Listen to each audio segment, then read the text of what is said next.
for Dr. Maya Angelou.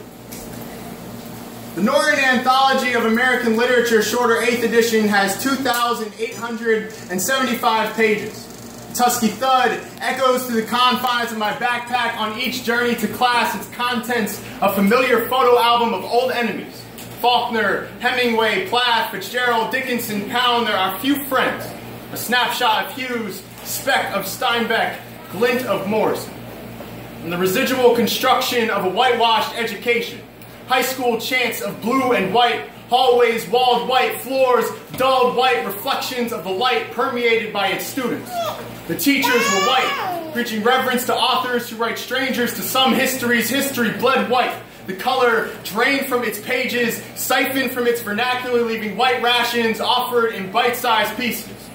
Columbus, the unjust conqueror, painted prize pioneer. Jefferson, the racial hypocrite, carved mountain idol.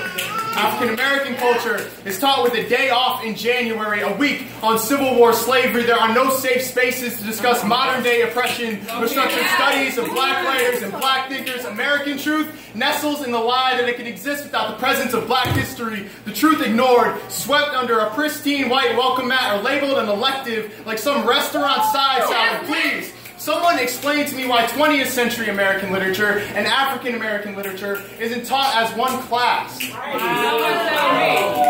I've been served one viewpoint of a multicultural narrative.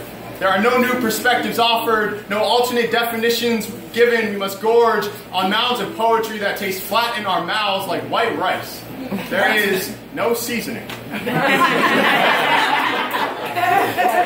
No spice. I've become closed-mouthed to the words they bid me swallow. But far more from the silence of closed textbooks do not tell me about diversity when I can count it on my fingers. The Norton Anthology of American Literature, shorter 8th edition, has 2,875 pages, but there is no Maya. Not one poem. Not one essay.